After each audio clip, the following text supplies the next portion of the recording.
Assalamualaikum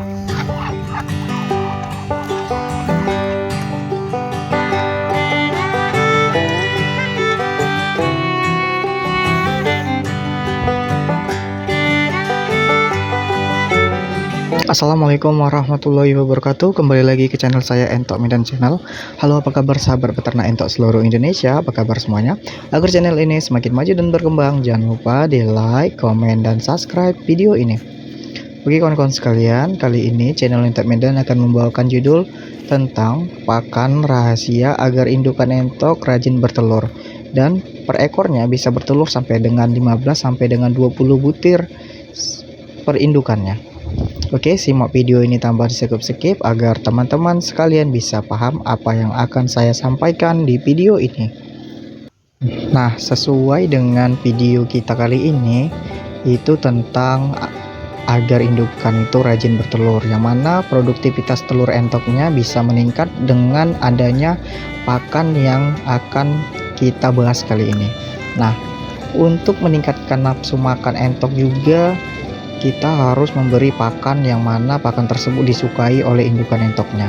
Jadi pakan yang sangat disukai entok biasanya itu yang tinggi akan protein, yang berbau amis teman-teman sekalian. Nah, yang berbau amis biasanya ada di protein hewani seperti yang saya jelaskan di video-video sebelumnya.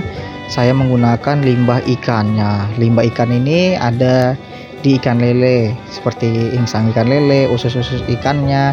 Ada pula jika kawan-kawan sekalian rumahnya dekat persawahan, ada keong mas. Keong mas itu bisa kita kumpulkan, itu berbau amis juga, beraroma amis, dan juga proteinnya sangat tinggi.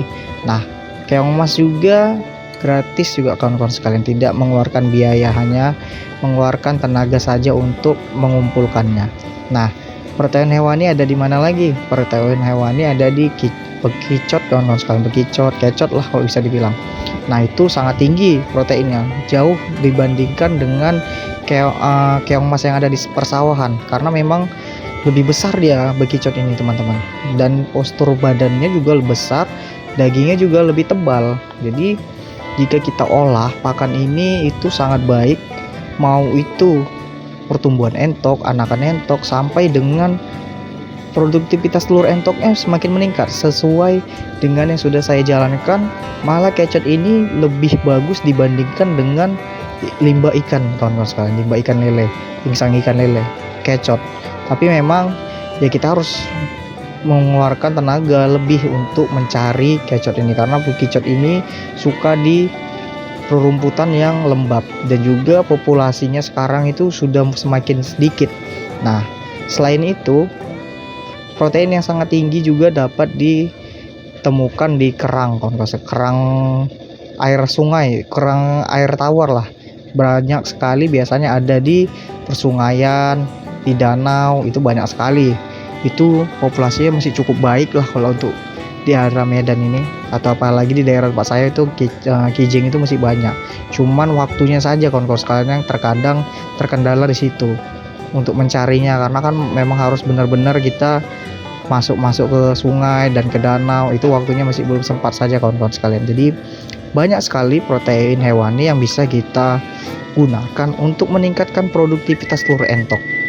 Nah, di sini kita tidak keluar biaya, hanya keluar tenaga saja untuk mencarinya. Nah, selanjutnya teman-teman sekalian, untuk meningkatkan produktivitas telur entok ialah dengan pakan pabrikan. Ada pakan pabrikannya.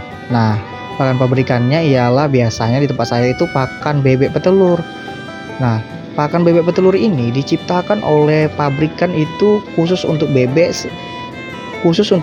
kawan-kawan sekalian. Nah, bebek ini digunakan pakan ini agar memang bisa meningkatkan produktivitas telur bebek tersebut, karena kan peternak bebek petelur itu tujuannya beternak bebek itu untuk menghasilkan telurnya. Jadi setiap hari para peternak bebek itu mengandalkan hasil telur untuk dijual setiap harinya. Jadi pakan bebek bertelur itu sangat saya rekomendasikan, dan juga perbandingan tidak boleh terlalu banyak teman-teman sekalian, karena kan kita bukan untuk dikonsumsi telur entoknya, untuk kita rami, untuk kita hasilkan anakan entok agar cepat sekali berkembang di kandang teman-teman sekalian. Jadi perbandingan itu menurut saya kan 1 kilogram itu pakan bebek petelurnya bisa kita gunakan 1 gelas, contohnya 4 gelas campurannya dengan insang ikan lele, dedak padi, itu 4 gelas. Nah 1 gelasnya itu pakan bebek petelur teman-teman, tidak boleh terlalu banyak.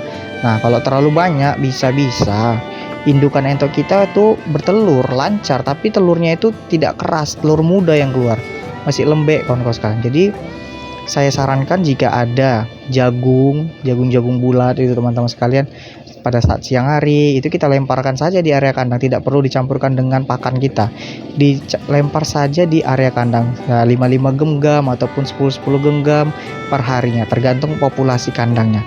Nah tujuan kita pemberian jagung bulat tadi agar cangkang telur entok kita itu keras teman-teman sekalian, jadi keras dia, tidak kekurangan zat kapurnya lah istilahnya. Nah cangkang telur itu juga bisa mendukung kefertilan telur. Nah jadi banyak sekali ya teman-teman sekalian pakan yang bisa meningkatkan produktivitas telur entok. Nah kalau di kandang saya itu paling sedikit memang ya kawan-kawan sekalian, itu paling sedikit sekali bertelurnya itu 12 butir, ada yang 15 butir sampai dengan 12 butir. Nah kalau terlalu banyak sampai dengan 12 butir biasanya dikurangi teman-teman sekalian, dikurangi 2, hanya 18 butir yang dierami ataupun 15 butir yang dierami, selebihnya dijual untuk poding ataupun dijual ke penetasan yang mau menerima telur entok fertil untuk ditetaskan di mesin tetas. Jadi begitulah teman-teman sekalian dalam peternak entok ini.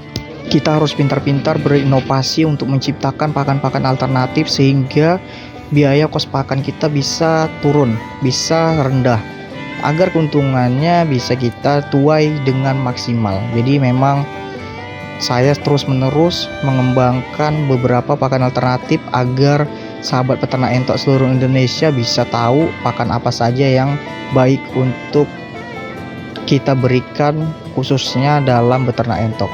Nah awal mula dulu saya kan hanya menge-share ataupun membagikan ilmu tentang pakan alternatif berupa insang ikan lele dahulu pertama-tama sekali saya membangun channel. Nah sekarang kan sudah ada alternatifnya seperti keong mas, kijing, dan juga bekicot teman-teman sekalian. Nah ada juga yang terbaru saya menggunakan azola, ada juga teman-teman sekalian, tapi mungkin nanti saya akan mereview beberapa pakan-pakan alternatif langsung saya pada saat pencarian pakan tersebut, jadi kawan-kawan sekalian bisa lebih paham. Nah dan juga tidak kalah penting untuk sahabat peternak entok itu pada saat ingin menyatukan antara indukan dan basor, lebih baik indukannya tadi dikarantina 1 minggu dahulu sebelum kita campurkan dengan basor, sehingga tujuannya agar indukan tersebut bisa membentuk tubuh dulu ataupun menggemukkan badannya dulu untuk persiapan bertelur. Jadi kita berikanlah pakan-pakan yang mana pakan tersebut penuh akan nutrisi, dan basornya juga kita harus karantina, basornya juga kita harus siapkan 1 minggu itu kita berikan poding lah, kita berikan kicot 1 ekor, bekecot itu 1 ekor untuk diberikan pakan seminggu 3 kali dia diberikan poding kawan-kawan sekalian. Nah indukannya juga kita berikan pakan bebek petelur untuk campurannya sedikit saja, tidak perlu terlalu banyak. Nah setelah 1 minggu lalu kita campurkan. Nah menurut yang sudah saya jalankan di karantina ini, birahi kawin basornya juga sangat baik, indukannya juga pada saat mau dikawin itu langsung menerima gitu istilahnya teman-teman sekalian.